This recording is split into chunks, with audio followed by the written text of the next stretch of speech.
네, 2026년 1월 16일 금요일입니다. 보내주신 자료들과 함께 분석 시작해 보겠습니다. 요즘 정말 어딜 가나 이 얘기뿐이죠. 코스피 지수가 드디어 4,600을 넘어섰다. 네, 정말 뜨겁습니다. 그렇죠. 아마 주식 계좌 있는 분들은 정말 웃음꽃이 피셨을 텐데 동시에 이런 생각하는 분들도 진짜 많을 거예요.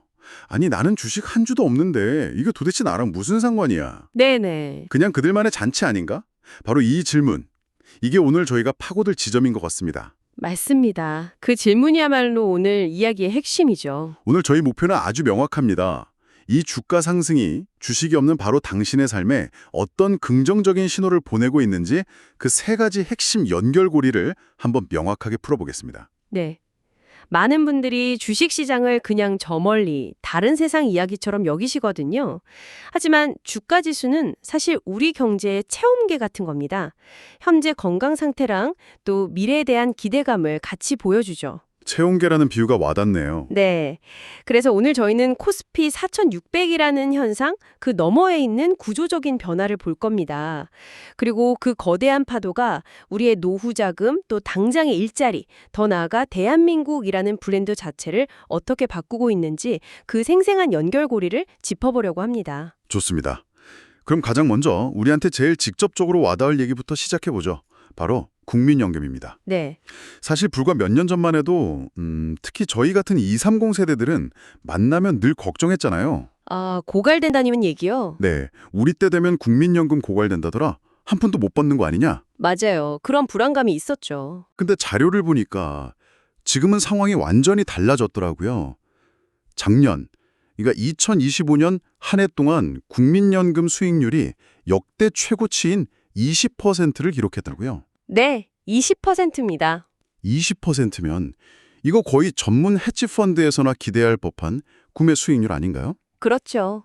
아니, 국민연금처럼 이렇게 거대하고 안정성을 추구하는 기금이 어떻게 이런 수익률을 낼 수 있었던 거죠? 아주 날카로운 질문입니다. 근데 사실 뭐 특별한 마법이 있었던 건 아니에요. 아, 그런가요? 네, 국민연금이 원래 하던 일을 아주 잘 해낸 결과라고 보는 게 맞습니다. 우리가 매달 내는 연금 보험료가 금고에서 그냥 잠자는 돈이 아니잖아요. 그렇죠. 계속 굴리고 있죠. 네, 국민연금 기금운용본부라는 전문가 집단이 이 돈을 국내외 주식, 채권 같은 데 투자해서 끊임없이 불리고 있거든요. 여기서 핵심이 뭐냐면 국내 주식 포트폴리오의 가장 큰 비중을 차지하는 종목들, 삼성전자, SK하이닉스 뭐 이런 것들이겠죠. 바로 그겁니다. 대한민국의 대표 기업들이죠. 즉, 최근 코스피의 폭발적인 상승을 이끈 주도주들의 성과가 고스란히 국민연금 수익으로 연결된 겁니다. 말하자면 국민연금이 가장 확실한 우량주 장기 투자를 실행했고 한국 경제의 잠재력이 폭발하면서 그 과실을 제대로 거둔 셈이죠. 그렇군요.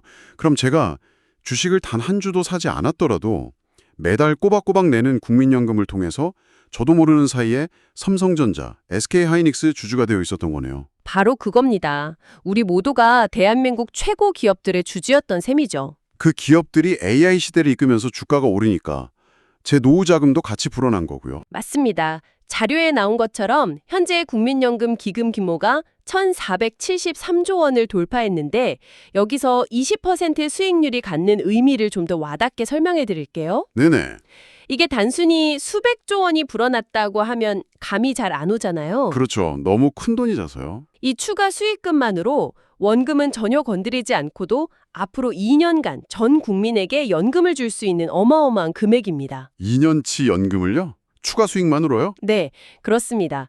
마치 우리 노후 저금통에 2년치의 공짜 저축액이 갑자기 꽂힌 것과 같은 효과죠. 와, 정말 엄청나네요. 과거에 그 통계 모델들이 예측했던 연금 고갈 시점이라는 게 항상 우리를 불안하게 했는데 맞아요. 이런 식이라면 그 시점이 계속 뒤로 밀려나겠군요. 노후가 훨씬 더 안정적으로 느껴지는데요? 맞습니다. 이것이 바로 주가 상승이 청취자 개인에게 주는 가장 실질적인 첫 번째 혜택입니다. 연금 곳간이 채워지면서 고갈 시점이 통계적으로 5년, 10년씩 뒤로 밀려나는 효과가 발생하거든요. 우리의 노후 안정성이 숫자로 증명되는 순간이네요. 바로 그렇죠. 알겠습니다. 제 노후가 튼튼해진다니 정말 다행인데 사실 아직 좀 멀게 느껴지기도 하거든요. 네, 그럴 수 있죠. 그런데 보내주신 자료를 보니까 이 주식시장의 화랑이 당장 우리의 일상, 내 지갑 사정에도 직접적인 영향을 준다고 하더라고요. 부의 효과라는 개념이요? 아, wealth effect. 네. 말이 좀 어려운데 좀 더 쉽게 설명해 주실 수 있을까요? 물론입니다. 부의 효과는 경제학 용어지만 사실 아주 간단한 심리 현상입니다. 심리 현상이요? 네. 자선이 늘어난 것 같아서 기분이 좋아지니 덩달아 씀씀이도 커지는 현상. 이걸 말하죠. 주식 계좌에 빨간불이 들어오고 평가액이 늘어나면 사람들은 당장 월급이 오른 게 아닌데도 심리적으로 부자가 된 것 같은 느낌을 받습니다. 아, 그렇죠. 그러면 자연스럽게 지갑이 열리게 되죠. 아, 딱 제 친구 보는 것 같네요. 평생 주식 안 하던 친구인데 최근에 소액으로 수익을 좀 보더니 가장 먼저 한 일이 계속 미뤄왔던 가족 외식을 근사한 곳에서 한 거더라고요. 정확히 그겁니다. 바로 그런 심리가 사회 전체로 퍼져나가는 거군요. 네, 바로 그 인간적인 감정이 수백만 배로 증폭되면서 경제 전체에 돈의 선순환을 만들어내는 거죠. 자료에 나온 통계를 보면 올해 초 백화점 명품관 매출이나 해외여행 이용률이 급증한 게 보이실 겁니다. 이게 바로 1단계 소비 증가입니다. 네. 그리고 사람들이 외식을 하고 쇼핑을 하고 차를 바꾸면 그 돈이 어디로 갈까요? 식당 사장님, 옷가게, 자동차 회사 이런 곳으로 가겠죠. 맞습니다. 이게 2단계 기업 매출 증대입니다. 그럼 돈을 번 기업들은 뭘 할까요?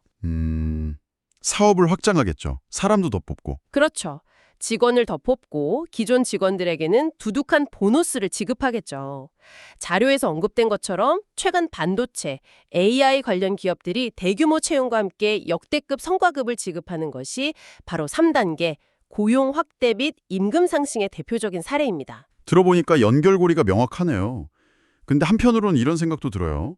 결국 주식으로 돈을 번 자산이 있는 사람들만 더 부자가 되고 좋은 거 아닌가요? 아, 이런 부의 효과가 자칫하면 자산가와 비자산가 사이의 격차만 더 벌이는 건 아닐까 하는 우려도 있거든요. 굉장히 중요한 지적입니다. 그리고 실제로 많은 경제학자들이 주목하는 부분이기도 하고요. 초기 효과는 분명 자산을 보유한 계층에 집중되는 것이 사실입니다. 그렇죠. 하지만 중요한 건 그 이후에 나타나는 파급 효과입니다. 파급 효과요. 네. 예를 들어 주식으로 돈 번 사람이 비싼 레스토랑에서 식사를 하면 그 레스토랑 사장님이 매출이 오르죠. 네. 매출이 오른 사장님은 아르바이트생을 한 명 더 고용할 수 있게 되고요. 그 아르바이트생은 번 돈으로 동네 가게에서 소비를 합니다. 아, 그렇게 돈이 도는군요. 네, 이런 식으로 처음에는 특정 계층에서 시작된 소비의 물결이 점차 사회 전체로 퍼져나가면서 경제의 온기를 불어넣는 겁니다. 사회 전체의 파이가 커지면서 그 온기가 결국 일자리가 필요한 사람, 가게 매출이 아쉬운 자영업자에게까지 점진적으로 확산되는 거죠. 이게 우리가 흔히 말하는 경기가 좋아진다는 것의 실제 모습이군요. 바로 그겁니다. 그렇군요. 시작점은 다를 수 있지만 결국 경제라는 거대한 시스템 안에서 돈이 돌기 시작하면 그 혜택이 여러 경로를 통해 퍼져나간다는 말씀이시네요. 네, 맞습니다. 자, 그럼 이제 좀 더 거시적인 관점으로 넘어가 보죠. 제 미래, 국민연금과 현재 경기에 미치는 영향을 살펴봤으니 이제 우리가 속한 대한민국이라는 국가 전체의 위상이 어떻게 달라지는지 궁금합니다. 네, 재료의 세 번째 시나리오가 바로 한국 증시의 고질병이었던 코리아 디스카운트의 해소인데요. 과거에는 지정학적 리스크나 불투명한 지배구조 때문에 우리 기업들이 실적에 비해 항상 저평가 받아왔잖아요. 네, 수십 년 된 문제였죠. 근데 이 디스카운트가 왜 하필 지금 이렇게 극적으로 해소되고 있는 건가요? 우리가 반도체 강국이었던 건 어제 오늘 일도 아닌데요. 바로 그 질문, 왜 지금인가?가 이번 상승장의 본질을 꿰뚫는 열쇠입니다. 아, 결론부터 말씀드리면 산업의 패러다임이 근본적으로 바뀌었기 때문입니다. 과거의 반도체 시장이 예를 들어 PC나 스마트폰에 들어가는 D램을 누가 더 싸고 많이 만드냐의 규모의 경쟁이었다면 네. 지금의 AI 시대는 다릅니다.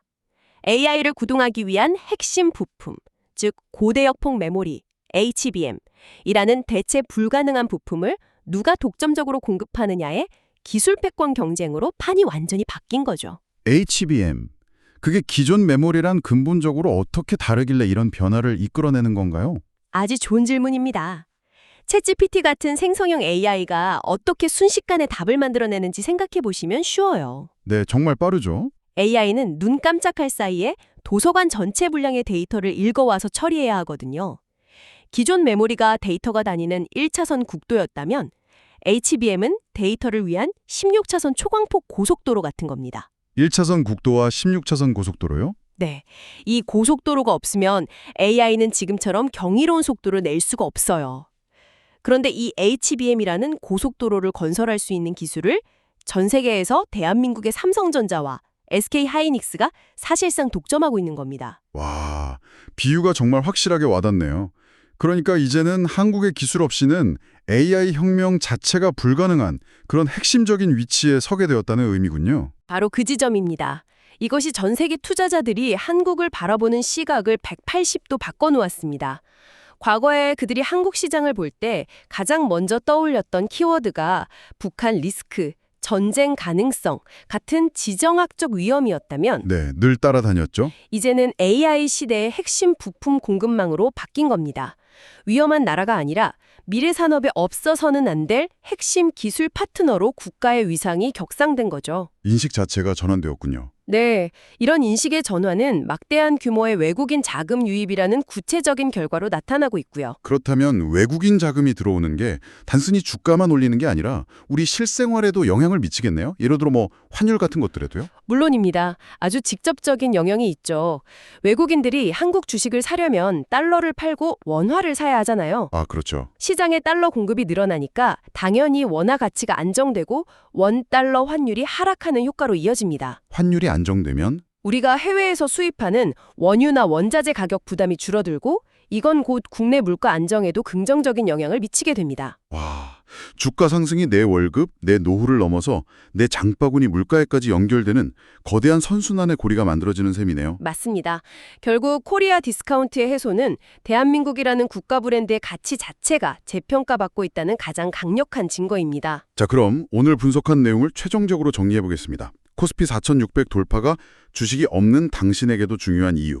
첫째, 우리가 낸 국민연금이 역대급 수익률을 기록하면서 우리의 노후를 더 튼튼하게 만들고 있습니다. 네. 둘째, 자산 가치 상승이 소비를 촉진하고 그 돈이 사회 전체에 돌면서 내 일자리와 소득에도 긍정적인 온기를 불어넣고 있습니다. 맞습니다. 그리고 마지막 셋째, AI 시대의 핵심 기술인 HBM을 필두로 수십 년간 우리를 짓눌렸던 코리아 디스카운트가 해소되면서 국가 전체의 위상이 달라지고 있다는 점까지 확인했습니다. 네.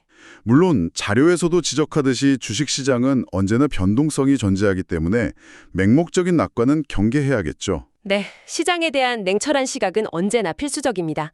하지만 이번 2026년의 상승세는 과거처럼 막연한 기대감에 기댄 거품이 아니거든요. 아, AI 반도체라는 누구도 부정할 수 없는 명확한 실적과 기술 패권이라는 실체가 뒷받침하고 있다는 점에서 그 구조가 매우 단단하다는 것이 오늘 자료의 핵심적인 시각입니다. 오늘 정말 많은 이야기를 나눴는데요.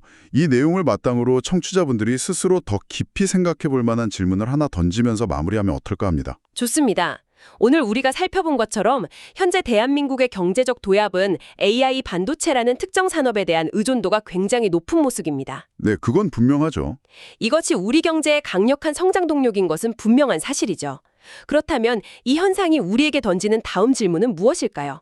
이 강력한 동력이 동시에 앞으로 우리가 대비해야 할 잠재적인 취약점이나 새로운 과제가 될 수는 없을까요? 예를 들어 또 다른 기술 혁신이 나타났을 때 우리는 어떻게 대응해야 할지 혹은 이 성장의 혜택을 사회 전체에 더 고르게 분배하기 위해 어떤 노력이 필요할지 이 질문에 대한 답을 고민해 보시는 것이 오늘 저희의 분석에서 한 걸음 더 나아가는 깊이 있는 통찰을 드릴 수 있을 겁니다.